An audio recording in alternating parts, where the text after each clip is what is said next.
Assalamualaikum warahmatullahi wabarakatuh. Materi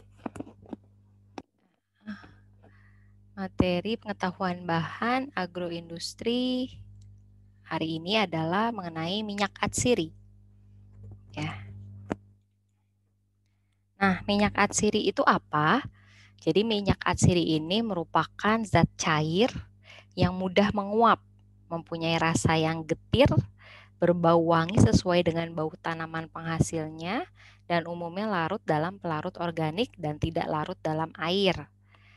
Jadi minyak atsiri ini atau dikenal juga dalam bahasa Inggris essential oil. Nah, minyak atsiri ini beda ya dengan minyak nabati. Jadi kalau sebelum UTS itu kita mempelajari mengenai minyak nabati, minyak dan lemak. Nah, itu berbeda dengan minyak atsiri walaupun sama-sama minyak. Ya, kandungannya juga beda ya. Kalau misalnya minyak dan lemak itu kandungannya trigliserida ya. Nah, kalau minyak atsiri berbeda. Jadi minyak atsiri ini bau wangi. Jadi dia punya bau khas ya. Bau wangi yang khas, mengeluarkan bau, dia mudah menguap ya. Sehingga kita bisa mencium aromanya, mencium wanginya. Nah, ini dia tidak larut dalam air karena memang pada dasarnya minyak ya. Nah, jadi larutnya pada pelarut-pelarut organik seperti kloroform ya, aseton gitu ya. Nah, kemudian tanaman penghasil minyak atsiri di Indonesia ini cukup banyak sebenarnya, bisa kurang lebih 160 sampai 200 jenis ya. Nah, sedangkan yang diperdagangkan gitu ya, ada sekitar 80 jenis minyak atsiri. 12 diantaranya tersedia di Indonesia. Salah satunya adalah tanaman nilam. Ya, apa kalian pernah dengar? Ya, tanaman nilam. Nah, ini teknologi proses produksi minyak nilam. Nah, jadi untuk sumber minyak atsiri ya, minyak atsiri itu sumbernya ada banyak ya. Bisa bersumber dari bunga ya, seperti lavender, mawar, melati. Kemudian ada yang dari daun. Yang dari daun ini seperti ini, tanaman nilam ya, mint ya, kayu putih ya, eukaliptus, rosemary ya, itu dari daun ya. Kemudian ada juga yang berasal dari seperti jahe, itu juga mengandung minyak atsiri ya. Temu-temuan ya, itu juga mengandung minyak atsiri. Ada juga yang dari batang ya, seperti kayu manis. Nah, itu juga mengandung minyak atsiri ya. Nah, ini teknologi proses produksi minyak ya, minyak atsiri atau di sini minyak nilam. Yaitu menggunakan prosesnya namanya destilasi, hidrodestilasi. Nah, ini alatnya ya, ini namanya ketel suling. Ya, ketel suling. Ini bagian atasnya ketelnya, ya ini bagian bawahnya pemanasnya. Nah, ini ada kondensor nih yang panjang ya, yang panjang kondensor. Dan dia ini sama ya, ini kondensornya, ini ketel sulingnya. Ketel sulingnya bisa dibuka di bagian atasnya, kemudian daun nilamnya bisa ditaruh di dalam sini, kemudian ditutup, diberikan pemanas ya. Uap air berupa uap air dipanaskan ya, kemudian menguap melalui kondensor, dan di sini dia ada separatornya ya, minyak dan gabungan minyak dan air, kemudian air dan minyaknya dipisahkan. Nah, tujuan penyulingan. Jadi proses untuk mendapatkan minyak atsiri itu salah satunya adalah melalui proses penyulingan. Ya, proses penyulingan atau destilasi ya, atau hidrodestilasi istilahnya. Nah, proses memperoleh minyak atsiri, jadi tujuannya yaitu memperoleh minyak atsiri dari tanaman aromatik yang mempunyai kandungan minyak atsiri yang sulit diekstrak pada kondisi lingkungan normal. Nah, minyak atsiri itu dia di dalam bahan terdapat pada kantong-kantong minyak dalam jaringan tumbuhan. Jadi diperlukan suatu usaha untuk mengeluarkannya. Ya. Nah, jadi tanaman menggunakan ketel penyulingan dengan adanya panas ya, uap ya, panasnya ini biasanya berupa uap panas ya. Nah, kemudian uap panasnya tersebut dia membawa minyak-minyak yang terdapat pada tanaman minyak atsiri, kemudian menguap bersama dengan air, ya, masuk ke kondensor. Nah, uap minyak dan uap air berada di kondensor diubah menjadi air, ya, air dan minyak. Dalam tabung pemisah maka dipisahkan antara minyak atsirinya dengan air sulingnya. Nah, untuk sistem penyulingan sendiri, ya, itu ada 3 jenis metode penyulingan. Ya, penyulingan minyak atsiri itu ada 3 jenis. Ya, pertama yaitu penyulingan dengan air atau water distillation. Yang kedua yaitu penyulingan dengan uap air, steam and water distillation. Dan yang ketiga adalah penyulingan dengan uap langsung atau steam distillation. Nah, ketiganya bisa digunakan untuk menyuling minyak atsiri. Dan ketiganya ini ada kelemahan dan kelebihannya masing-masing. Nah, untuk penyulingan dengan air, ya ini menggunakan air, jadi sama kalau alatnya menggunakan ketel suling. Nah, di situ bahan, misalnya di sini contohnya tanaman nilam tadi ya. Tanaman nilam itu kontak dengan air. Jadi prosesnya seperti proses perebusan, seperti merebus bahan atau tanaman tersebut ya, direndam dengan air, kemudian dipanaskan. Ya. Jadi bahan kontak langsung dengan air mendidih.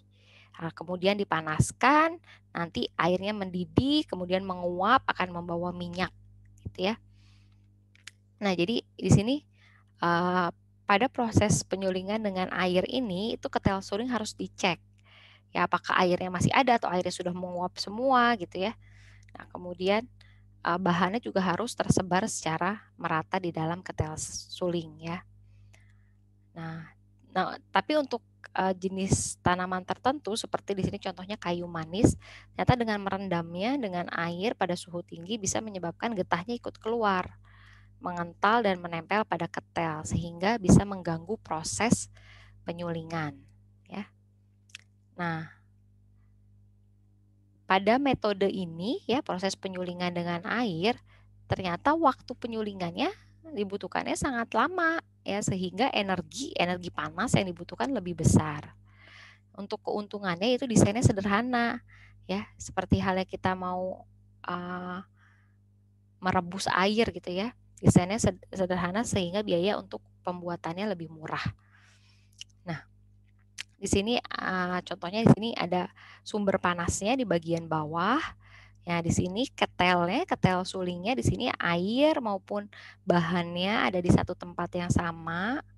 Ya, kemudian di sini dipanaskan, menguap, kemudian masuk ke kondensor.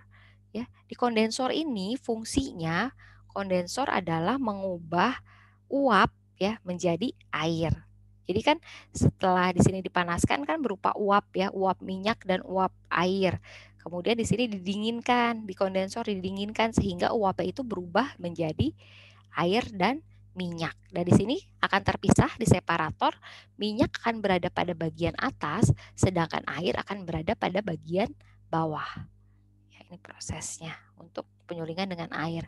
Yang kedua adalah penyulingan dengan uap dan air, steam and water distillation. Nah, pada penyulingan dengan uap dan air ini, bahan diletakkan pada rak-rak atau saringan berlubang, sehingga bahan tidak mengalami kontak langsung dengan air. Jadi ini sistemnya seperti kita mengukus. Mengukus. Jadi pada bagian bawah itu adalah air, kemudian ada rak, semacam rak, bagian atas adalah bahan. Jadi air tidak bersentuhan langsung dengan bahan. Ya, keuntungannya apa? Keuntungan uap air dan ini penyulingan dengan metode uap dan air ini rendemen yang dihasilkan lebih tinggi ya. Kemudian mutu minyak atsiri yang dihasilkan juga lebih baik, meminimalkan kerusakan bahan akibat panas yang terlalu tinggi karena kontak langsung dengan bagian dasar ketel. Nah, prosesnya juga lebih cepat dan penggunaan energi lebih sedikit. Ya, kalau misalnya tadi proses yang menggunakan air langsung merebus itu prosesnya lebih lama, ini bisa lebih cepat. Nah, kira-kira seperti ini gambarannya. Ya, di sini ada di bawah ada sumber panasnya. Ya, sumber panasnya ini bisa berupa kayu bakar misalnya atau batu bara ya, atau minyak ya. Ada juga yang listrik ya. Ya, itu sumber pemanasnya bisa macam-macam ya, bisa macam-macam. Nah, kemudian di sini ada saluran untuk menambahkan minyak, menambahkan air. Jadi di sini kan ketika kita mengukus itu ada kemungkinan air di sini habis. Ya, jadi di sini ada untuk menambahkan air pada bagian bawahnya. Nah, di sini air, kemudian bagian atas ini ada saringan atau rak, kemudian bagian atas di sini adalah bahan. Contohnya misalnya tanaman nilam. Di bagian atas ini adalah tanaman nilamnya. Jadi prosesnya adalah air dipanaskan, ketika air dipanaskan dia akan menguap ya. Nah, steam berupa uap ini steam akan melewati bahan. Nah, ketika melewati bahan ya, tanaman nilam ini dia akan mengambil minyak yang terdapat pada kantung-kantung minyak. Ya, kemudian di sini uap air dan minyak ya menguap lalu didinginkan pada kondensor. Di kondensor di sini akan terpisah antara minyak dan airnya. Ini adalah penyulingan dengan uap dan air. Jadi yang digunakan uapnya, uap airnya. Nah, kemudian ada juga penyulingan dengan uap langsung atau steam distillation. Ini sebenarnya serupa dengan penyulingan dengan uap dan air yang sebelumnya dijelaskan. Bahan diletakkan pada rak-rak atau saringan berlubang, sehingga bahan tidak mengalami kontak langsung dengan air. Nah, perbedaannya yaitu uap yang digunakan itu berasal dari boiler, ya terpisah dari ketel. Kalau yang sebelumnya penyulingan dengan uap dan air itu berada dalam satu ketel yang sama ya, uap airnya, sumbernya, sumber panasnya. Sedangkan kalau penyulingan dengan uap langsung ini, uapnya itu berasal dari boiler. Kemudian boiler menguapkan air, ya kemudian uap airnya tersebut dialirkan ke dalam ketel suling. Ini untuk yang uap langsung, makanya disebutnya uap langsung. Ya, kemudian ini keuntungannya. Ini jumlah uap air dan mutunya dapat dikendalikan, ya menurunkan resiko degradasi minyak, banyak digunakan untuk penyulingan minyak atsiri yang skala yang lebih besar, skala besar, ya. Nah, kemudian biasanya umumnya kalau yang di industri itu menggunakan penyulingan dengan uap langsung. Memang kelemahannya yaitu biaya investasinya lebih mahal, ya, membutuhkan teknisi dengan persyaratan yang khusus.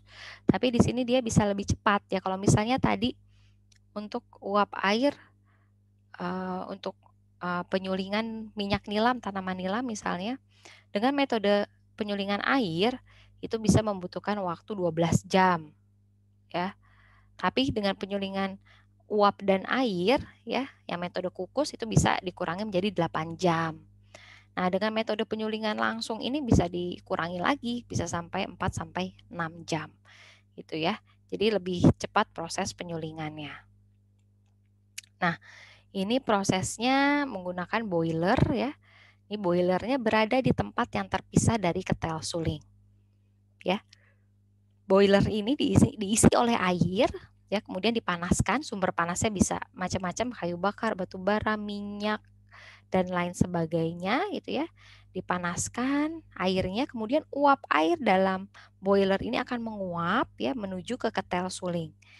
Ya, di sini menuju ke ketel suling, masuk sini berupa uap. Nah, uapnya tersebutlah yang akan mengangkut kantung minyak-minyak yang terdapat pada bahan.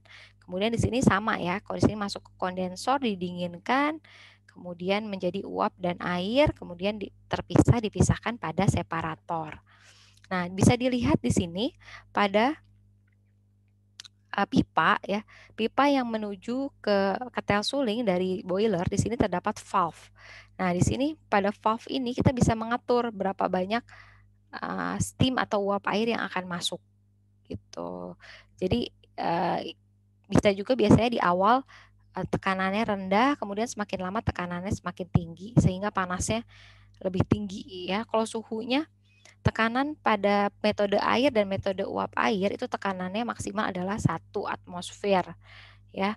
Suhunya juga maksimal adalah 100. Sedangkan dengan metode penyulingan dengan uap langsung ini kita bisa meningkatkan suhu dan tekanannya gitu ya, sehingga rendemen yang dihasilkan pun bisa lebih banyak, minyak yang diambil bisa lebih banyak. Itu keuntungan dari penyulingan dengan metode uap langsung.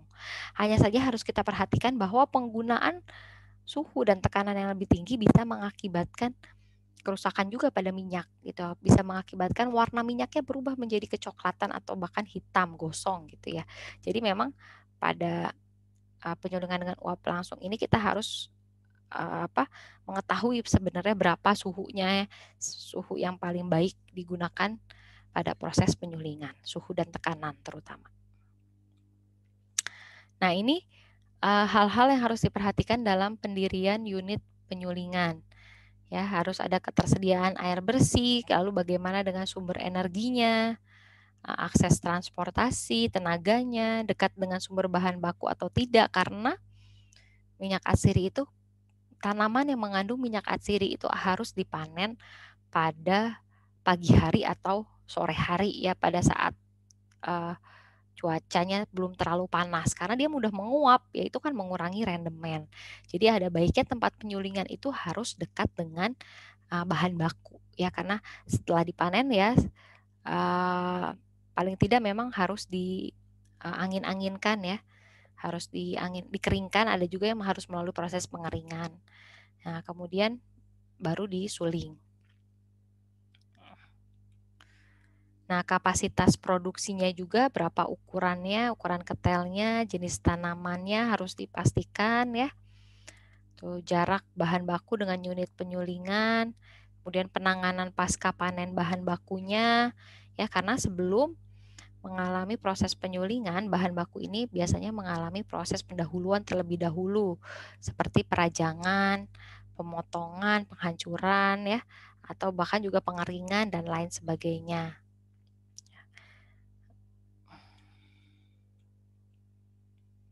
Nah, ini proses produksi minyak nilam ya. Minyak nilam ini salah satunya banyak dimanfaatkan.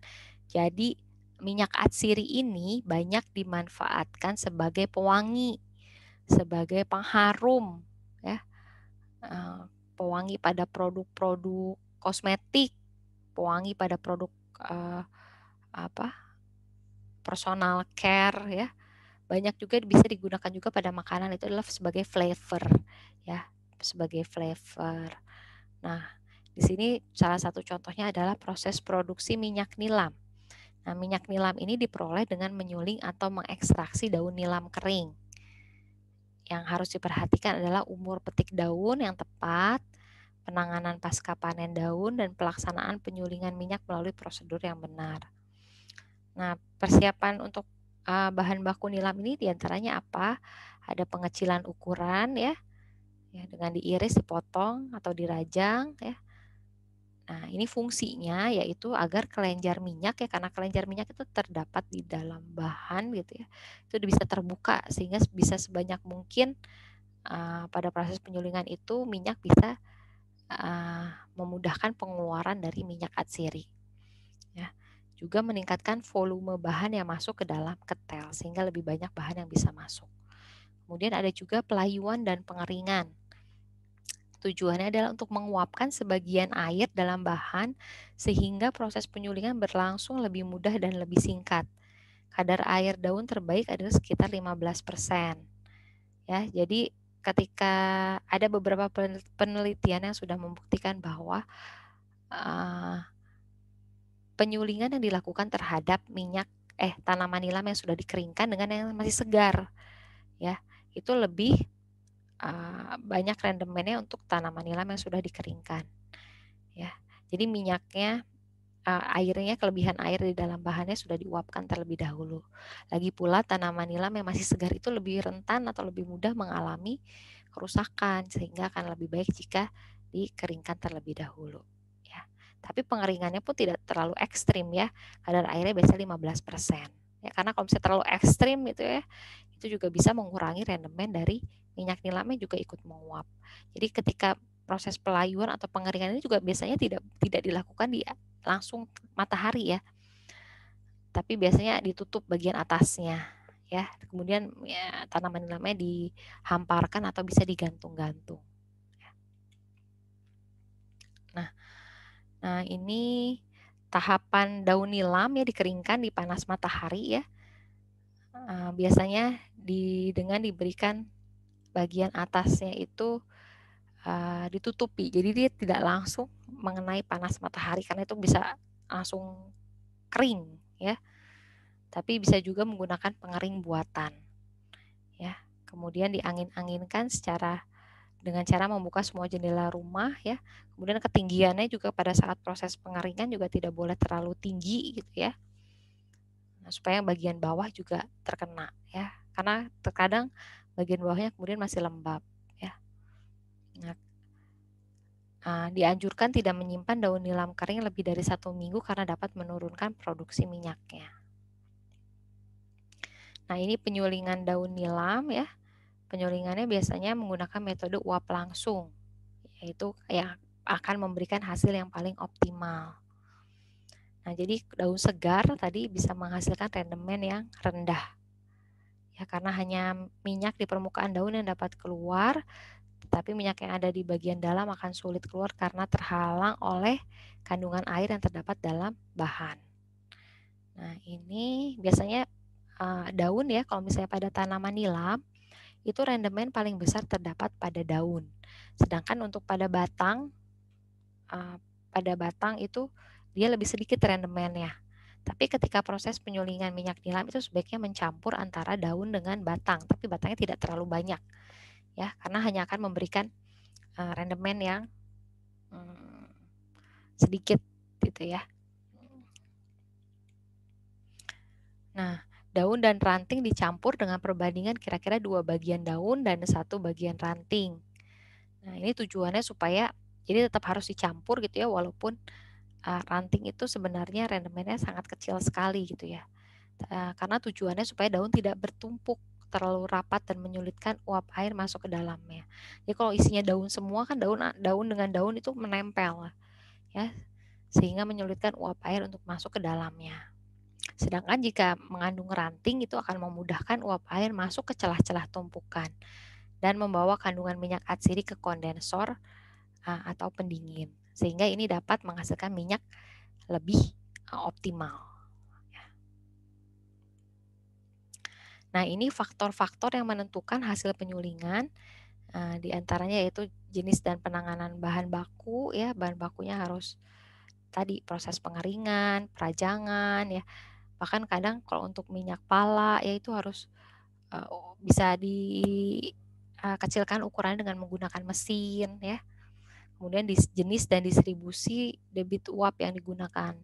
Jadi terutama kalau misalnya menggunakan penyulingan menggunakan uap langsung ya. Bahan penyusun ketel suling. Jadi ketel suling itu sebaiknya bahan-bahan yang digunakan adalah bahan-bahan yang menggunakan stainless ya, agar tidak bereaksi dengan minyak atsiri yang dihasilkan. Dimensinya seberapa besar gitu ya, juga metode penyulingan yang digunakan. Nah, ini contoh unit penyulingan kapasitas 25 kilo. Nah, di sini ini ketel sulingnya ya harus ditutup dengan rapat, ini jangan sampai ada uap air yang bisa keluar ya. Nah, ini ketel penyulingan dan pemanas dia di sini. Kemudian kalau ini sepertinya metodenya metode yang kukus ya. Pemanasnya ada di sini menyatu dengan ketel suling. Nah, kemudian dia akan menguap menuju ke kondensor. Nah, di dalam sini ada kondensor, di sini ada pipa-pipa ya. Jadi uap air itu mengalir di dalam pipa-pipa sini ya, didinginkan, ada air di dalamnya. Kemudian di sini menetes ya nanti ya antara minyak dan airnya. Kemudian antara minyak dan air akan terpisah ya, karena minyak lebih ringan dia, minyak ada di bagian atas, sedangkan air pada bagian bawah. Nah, ini unit penyulingan kapasitas yang lebih besar. Ini kapasitasnya 500 kg ya, ketel suling. Di sini bahan dimasukkan lewat samping ya. Biasanya bisa digulingkan gitu ya. Jenis-jenis ketel sulingnya. Nah, ini boiler. Jadi boiler seperti ini, dalamnya nanti air, kemudian airnya dipanaskan ya. Nah, kemudian uap airnya nanti mengalir. Jadi dalam satu boiler ini, uap airnya bisa dialirkan ke 2 ketel, misalnya 2 ketel langsung dari satu boiler. Ya, ketel suling dan boiler. Kalau hanya satu ketel suling yang digunakan, di sini ada valve, nanti ditutup. Jadi supaya uap airnya mengalirnya hanya ke sini, yang sebelah sini sedang tidak digunakan. Seperti ini. Nih, ini bahan baku nilam kering. Ini bahan bakunya ini nilam ya. Tanaman nilam yang sudah kering. Ini laboratorium uji mutu ya, karena untuk bisa dipasarkan ya, apalagi mau diekspor, sebagian besar minyak atsiri banyak yang diekspor, itu memerlukan laboratorium untuk menguji mutunya. Nah, ini dia standar mutu, ini contohnya minyak nilam ya. Jadi setiap minyak atsiri memiliki standar mutu ya. Bagaimana warnanya ya, kemudian berat jenisnya untuk mengetahui apakah ada atau tidak pengotor dalam minyak tersebut ya. Putaran optik, indeks refraksi ya, kemudian bilangan asam, bilangan ester dan lain sebagainya. Ya, ini ada biasanya ada standar internasional ya dari Essential Oil Association ya, setiap negara.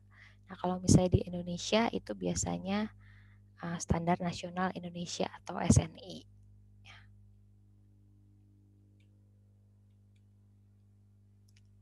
Nah, ini tanaman nilam ini di Indonesia biasanya dibudidayakan di daerah Garut ya, kemudian di Aceh ya, nilamnya biasanya terkenal dengan sebutan nilam Aceh, Sumatera Barat, kemudian di daerah Kuningan, di daerah Purwokerto itu ada apa namanya yang menggunakan minyak nilam ini, minyak atsiri ya.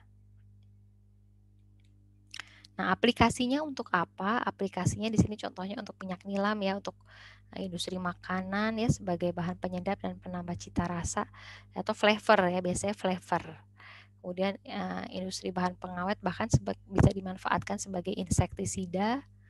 Nah, untuk industri kosmetik ya, itu bisa untuk sabun, pasta gigi, lotion, skincare ya, produk-produk kecantikan dan lain sebagainya.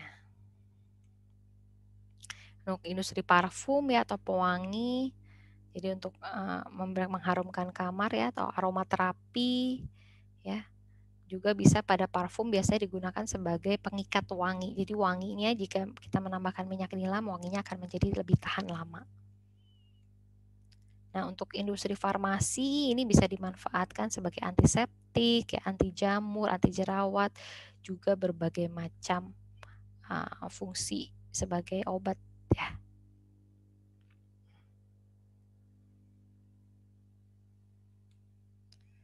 Nah, ini aplikasi minyak atsiri untuk massage oil. Nah, biasanya massage oil untuk aktivitas pemijatan ya, bisa menghasilkan efek relaksasi. Nah, tapi memang kalau minyak atsiri ini biasanya ada penggunaan ya untuk kulit maksimal berapa derma limit ya, setiap jenis minyak atsiri itu ada derma limitnya berbeda-beda ya. Ini minyak nilam ya, bisa memberikan kekuatan dan tenaga pada seluruh tubuh. Biasanya kalau massage oil ini nggak murni 100% minyak nilam ya, tapi dia dicampur dengan minyak nabati. Ya, karena minyak atsiri itu tidak boleh digunakan langsung 100% ke dalam tubuh, apalagi untuk dikonsumsi langsung tuh tidak disarankan ya. Ini sebagai massage oil. Nah, jadi ini tadi ekstrak minyak nilam ya, bisa juga dimanfaatkan sebagai garam mandi. Nah, untuk perawatan kulit yang rusak ya, menghalangi terjadinya kulit keriput dan pecah-pecah. Nah, jadi garam mandi ini sebenarnya bahan utamanya adalah sea salt ya, bisa garam laut gitu ya. Kemudian bisa ditambahkan dengan minyak nilam ini sebagai pewangi yang memberi efek relaksasi. Ya, kita digunakan biasanya di luar negeri banyak produknya untuk berendam. Nah, kemudian juga untuk pemanfaatan minyak nilam untuk di ruangan. Ya, membersihkan partikel logam dan racun di udara, menaikkan oksigen, menghalangi perkembangan bakteri, menghilangkan bau pengap, rokok, dan hewan peliharaan, juga mengisi udara dengan kesegaran aroma sebagai aromaterapi. Nah, kemudian ini pada garam mandi ya, bisa ada bahan sebagai pewangi ya, ya. Komponen utamanya sebenarnya pada garam mandi itu bisa sea salt, ya, bisa juga garam Inggris ya. Jenis minyak asiri lain yang bisa digunakan juga pada garam mandi ada minyak nilam, minyak jahe, minyak kenanga, dan lain sebagainya. Nah, ini kegunaan garam mandi ya, bisa dibaca. Nah, ini caranya juga mudah sebenarnya, hanya garam ya. Garam Inggris juga bisa pada umumnya. Kemudian ditambahkan dengan minyak atsiri, bisa dikombinasikan dengan minyak atsiri lain. Bisa beberapa kombinasi minyak, kemudian diformulasi menjadi garam mandi. Nah, biasanya untuk berendam ya, entah itu berendam kaki atau berendam seluruh badan. Bisa kalau di spa ya. Nah, ini untuk potensi minyak nilam di Indonesia. Jadi minyak nilam ini salah satu produk yang dihasilkan di Indonesia ya, tapi produknya banyak yang diekspor ya. Jadi harga 1 liternya aja minyak nilam bisa mencapai 1 juta rupiah ya, cukup mahal gitu ya. Nah, bisa dimanfaatkan untuk apa? Ini salah satunya juga untuk pewangi ya pada sabun. Sabun padat ya, sabun transparan atau sabun translucent ya. Nah, seperti ini. Nah, ini untuk proses pembuatan sabunnya, sabun transparan ya. Nah, kira-kira seperti itu. Ini untuk minyak atsiri ya, di sini contohnya adalah pemanfaatan minyak nilam. Ya, terima kasih untuk kuliah hari ini. Saya tutup. Wabillahi taufiq walhidayah. Wassalamualaikum warahmatullahi wabarakatuh.